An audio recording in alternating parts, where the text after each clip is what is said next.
Greetings, ladies and gentlemen, my name is Mangs, and I welcome you guys to another Mangs Monday, this time for the 13th of July 2015. I am sorry I'm not releasing these as often as I should, but here's one, and we have a lot of things to cover today, so let's get on with the show. So in today's news and update segment, I am going to be talking about the announcement of XCOM 2 and the amazing trailer that recently got released on YouTube. Now, if you haven't watched this trailer, I highly suggest you go and click the link in the video description and watch it now, because I am going to be talking about it. I'm also going to be talking about the ending of the first game, so if you still haven't played that and somehow doesn't want to be spoiled, then I advise you jump over to the next segment, because this is going to be pretty spoilerific. So, yeah, the trailer is amazing. I'd have it run in the background, but that just gets my video copyright flagged, so I'm just going to be showing you still pictures of it instead. It takes place 20 years after the unification. I'm not exactly sure what the unification is. The last XCOM game took place before 2015, I'm pretty sure. So I'm not sure if the unification marks like when we shot down the temple ship, or if it's been some sort of alien-human alliance. It certainly seems to be the latter, because we can see this this picture of a sectoid and a human holding hands, like a monument dedicated to alien-human friendship. However, it seems like we aren't exactly, you know, friends with the aliens. It's more like they've come and taken over Earth, because we see this propaganda on the screen, people saying we should welcome the aliens with open arms, but in the background we see people undergoing security checks. It's kind of like we've become prisoners in our own cities. And then we see the XCOM soldiers sneaking through the streets, and they're up to something. And by the looks of it, it looks like they're attacking civilians or humans at first. But then we get the big reveal. It's the fucking Snake Men, and I am so happy to see the return of the Snake Men. They were pretty iconic enemies in the original XCOM game, and a lot of people were pretty pissed that they weren't part of XCOM Enemy Unknown. They kind of been replaced by the Thin Men, so to say, and, you know, a lot of people had gripes with that. They felt like, oh my god, you can't leave out the Snake Men, they're so iconic. But it seems like the Snake Men might just be the protagonist, what am I saying? The antagonists of the new XCOM game. Because, of course, they are infiltrators. They've probably, you know, come to Earth and infiltrated our leadership, used some sort of mind control shit to take over our leaders, and now they kind of got Earth by the balls. And then the XCOM project gets revived, and we're like, okay, we gotta kill these fucking Snake Men, because they kind of got us by the balls, and we gotta drive them off Earth.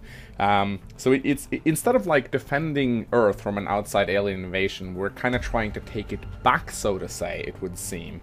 And that's a really cool twist. I like that a lot. And you know, at the end of the last game, the Ethereals they got a little bit pissed with us when we took them down, naturally, because we killed them, but they were kind of frustrated, because in their minds they were trying to help us, they were trying to lift us up, they were traveling through space looking for alien races to, you know, teach the psionic gifts to, but they weren't quite happy with the races they found until they found the humans, and they were like, oh my god, you guys are perfect, you can become like super powerful if you just accept our gift. And then we just used that gift to kill them, and they were like, you fucking idiots, we were here to help you. And I am pretty sure that the Ethereals were actually helping us, that they were actually preparing us for this invasion, the Snake Man invasion. Maybe the Snake Men actually came to the Ethereal home planet and drove them away, because we don't know how powerful the Snake Men be. It could be that the Snake Men are completely immune to the psionic abilities, and that's why the Ethereals got their asses kicked, and they were forced to run. And the reason why I'm saying this is that the Ethereals constantly say that they failed. We failed. And you know, we want to make sure that you guys don't fail. So we want to teach you our gifts. And I think the reason why the Ethereals failed is that, let's say the Snake Men are actually immune to the psionic abilities of the Ethereals. The Ethereals are going to be pretty fucking useless against the Snake Men, because the Snake Men, as we can see, you know, I see one coiling around an XCOM soldier, they are really fucking strong and fast. So if they are indeed immune to the psionic abilities, it makes sense that they would absolutely wipe the floor with the Ethereals. And then the Ethereals probably, you know, were forced to flee their homeworld. And they flew around the galaxy, gathering up these races, lifting them up, making them stronger. Of course, I guess it kind of doesn't make sense that they teach psionic abilities if they themselves are or if the snake men are immune, but now I'm just speculating. Could be that they're trying to teach us psionic abilities so that we won't get mind control, or something like that. I love to speculate. I'm probably wrong about 90% of this, but it wouldn't really make sense. I'm not sure if we'll see the return of the Ethereals. There's of course going to be all sorts of different aliens. We're not going to be fighting snake men for the entire game. We'll probably see the return of sectoids. We do see these large sectoids, which I find pretty interesting. You know, they seem like full-grown sectoids. You know, the sectoids we fought in Enemy Unknown and Within, they were like baby sectoids. These guys are huge. And we also see this amazing scene where this fucker pulls forth a freaking katana and chops a sectoid in half. That is so XCOM and I love it. You know, only thing more awesome than punching aliens with giant robot arms is actually chopping them in half with freaking like cyber futuristic katanas. So yeah, I am super hyped for this. I don't normally get hyped over games very easily, but this is bound to be a very good one. The original XCOM game, or I haven't played the original one, DOS version, but XCOM Enemy Unknown and XCOM Enemy Within, I think I've sunk more hours into those games than any other game. Perhaps the only game that I've played more is Civilization. So yeah, and of course, if you didn't know, Firaxis, they make both XCOM and Civilization. They're the same guys. That's why you can see XCOM squads in Civilization 5. So obviously it's a game worth being on the lookout for, and you can bet your ass that there's going to be not only one but multiple Let's Plays of this game when it gets released. I'll be bringing back my old heroes, and you know, probably some new ones as well. It's gonna be fun, and I'm looking forward to it. Hope you guys are as well. Then we come to the part of the show where I showcase a comment that made me laugh, and this week it goes to Helian Voice, also known as just Helia. She made a comment on my Radiant Dawn Let's Play, on the bridge map with all the sinkholes in it. And she said, "Only thing that could hold more holes than this bridge is the plot of this game." That really made me laugh. Helia also has a Let's Play channel where she plays various Fire Emblem games, so you can go check that out. I'm going to throw a link to it in the video description. So there you go, Helia. I gave you a little bit of a plug as well. And then we come to the part of the show where I'm going to be featuring a Let's Play, and this one goes out to my buddy Markijo1990, who is doing a Fire Emblem 3 Let's Play. He recently gave me a shout out in his Let's Play, so I thought I'd do the same for him. It's a really entertaining Let's Play, actually. He does post commentary, and most of the time he's just really angry about the game. Thankfully, Marth has like 7 move, but that really doesn't help matters. And in certain chapters, particularly a couple in Book 2, this awful mechanic is going to be exploited for all it's worth to waste our goddamn time. It's a very entertaining Let's Play, and I definitely advise you go check it out. Markijo puts a lot of work into his videos, and he's very passionate about Fire Emblem. I'm going to put a link to his video as well as the Let's Play in the video description, so please go check it out. And then we come to the part of the show where we're going to talk about a Fire Emblem babe, and this one's been requested by a lot of people, so I thought I'd do her. Do her. Derp derp, lennyface.jpg. But yeah, we're gonna talk about the girl which puberty definitely did not forget. The Myrmidon who grew a pair of boobs. It's Mia! She is the babe of the week, or babe of the month, I guess I should say, considering how often I do these series. So yeah, Mia, she is, wow, she certainly filled out in Radiant Dawn, holy crap. Boobs, yeah. But there's more to her than just a pair of tits.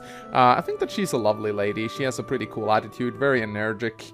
I think I'd grow fucking tired of her if I spent a lot of time with her. She seems like the kind of girl who would really drive you insane.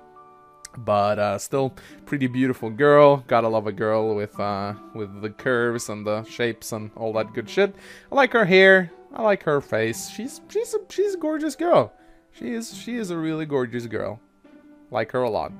Mia, everyone.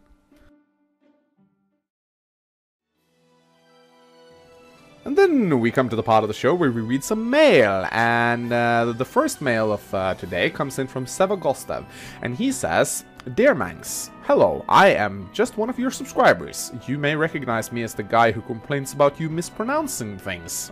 You're that guy, although I'm not the only one. No, you are certainly not the only one, there's a bunch of you.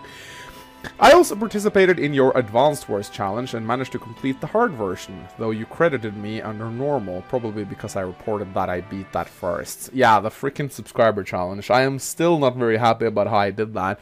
It was way too messy.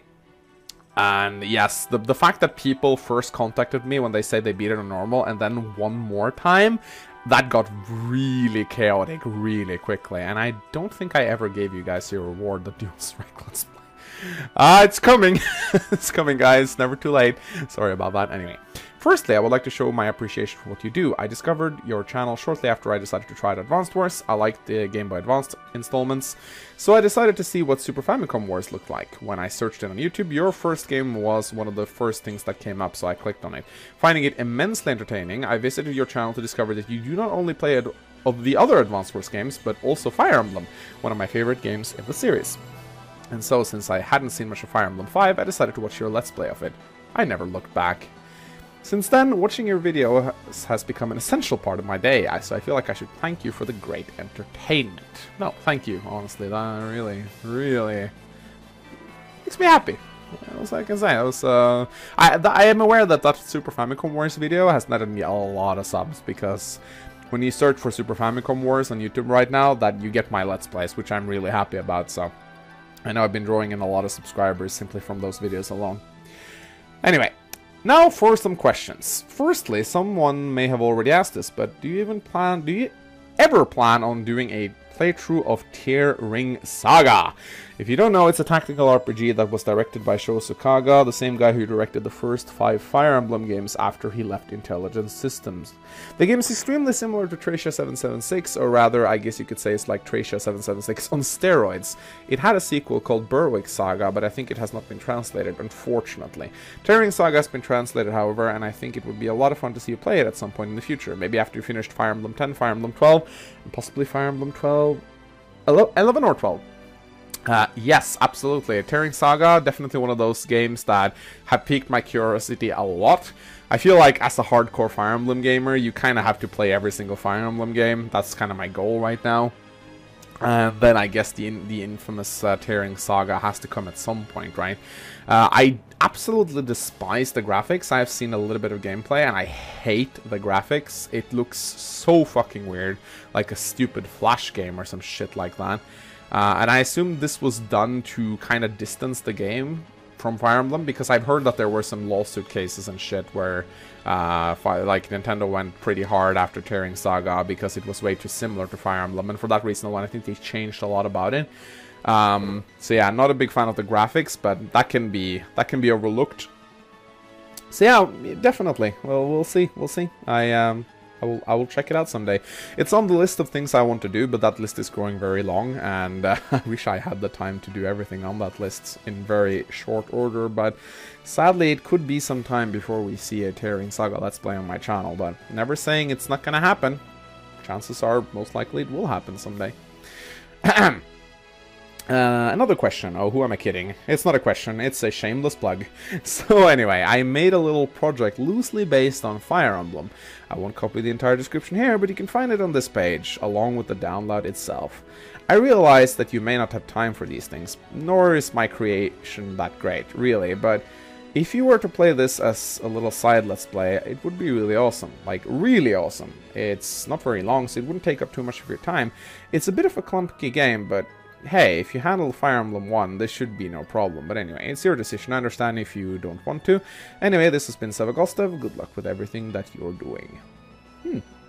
I'll check it out, mate. I'll check it out. The next mail comes in from Swari1228. Oh, look, it's my Gyarados. How the fuck did my Gyarados learn how to write emails? Oh, get back into the Pokeball. Anyway, dear Manx, I have been subscribed to you for almost a year now, as I found your channel when you started your Thracia 776 Let's Play last year. Your content is very entertaining and I enjoy watching your uploads every day. I have 2 questions for you. 1. What are your thoughts on the Ace Attorney series? I love Ace Attorney even more than Fire Emblem. The Sansy characters, crazy plots, and stellar writing have me absolutely charmed. From a gameplay standpoint, it is truly a unique experience. I've tried other visual novels, but nothing has captivated me as much as Ace Attorney has. I've never played Ace Attorney, but I did watch Mage Knight 404 play it on stream. And I actually watched that for many hours because I was so entertained by it. It's kind of like being in a it's kind of like being in a movie. You're kind of like being a lawyer in a movie, and it's like you're very right. It's a very unique experience, and I found it immensely entertaining to watch. I'm not sure if I would enjoy it as much playing it myself though, because I suck at those kind of games. Like the riddle games, they're really not my cup of tea at all. I just end up getting extremely frustrated. So I'm not sure if I would be able to deliver an enjoyable experience playing one of those games. I'm sure some people would like to watch me play it, but I think it would just be a lot of rage and frustration. I don't know how difficult the game is. As I said, I only watched Ray play it, and I take it he's played it before, so it went rather smoothly, but still. I'm not gonna say I'm never going to play it, but it's on the list of games I could consider doing in the future, but there's still a lot of other games I'd like to cover before that happens. 2. What games do you enjoy that you have yet to feature on the channel? We all know you love strategy games, but do you fancy other genres? Many people may not know this, but I play a lot of World of Warcraft. I've been playing it since it got released, really, like on and off. I've considered making WoW videos, but I just don't think that I would be able to make something that isn't done already, you know? There's a lot of amazing YouTubers that makes tons of WoW content. I'm not sure if I could really deliver something that hasn't been done before. And like strategy guides, I wouldn't be able to make them as good as everyone else. There's just so much you can do, but I'm not sure if there's anything I'd like to do in that part. But yeah, I like playing World of Warcraft. I play a lot of StarCraft. I have some StarCraft videos on my channel, but they're really old.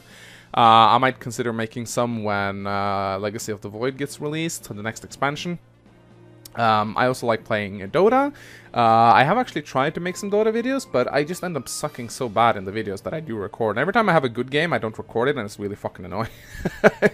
What other games do I play? I play a lot of Hearthstone. There's been those games on the channel as well, so I guess that doesn't count.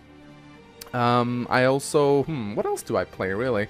I don't know, not that much at the moment, to be quite honest. I don't... Like, after I started Let's Playing, the amount of games that I play off-screen is actually not that many, to be quite honest. I don't play a lot of games these days unless I make a Let's Play. And that's kind of like, that's something that I call the curse of Let's Playing. When you've done Let's Plays for many, many years, you kind of have difficulties enjoying yourself playing a game on your own, because you're constantly thinking to yourself, there's nobody watching this, it's just me. You know, this is pointless. I've tried to, like, I cannot play Civilization games alone anymore, because I'm playing Civilization games and I'm like, nobody will ever know about this game, it's just me. It's just for my enjoyment. I can't share this with anyone. And then I just close the game. So that's kind of strange, but yeah.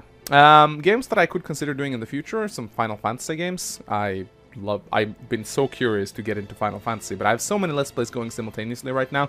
I don't think I should be starting anything new right now. Anyways, Warrior, thanks for the email. Please use Hydro Pump, and I'll see you guys next time. I don't know why I said that. There's still another mail. The last mail of today comes in from a girl named Alianda, and she says, "Hi Mangs, I'm one of your recent subscribers, and I got some questions. 1. What happened to your Pokemon Nuzlocke run? I really enjoyed that. I lost the save, and I have to replay a bit of it. When you play on an external hard drive, and you have your save on an external hard drive, it is sometimes very easy to override it. It's something that I have a tendency of doing because I noobed up. So I will be continuing my Nuzlocke run when I get around to replaying. I think I lost about 1 hour worth of gameplay. I think the last save I have is outside of the Rocket Hideout, so I just need to do that again off screen, and then I should be able to continue my Nuzlocke run. 2. Your Fire Emblem 4 substitute run seems to have stagnated as well. What's going on with that? I lost the save. Fucking hell.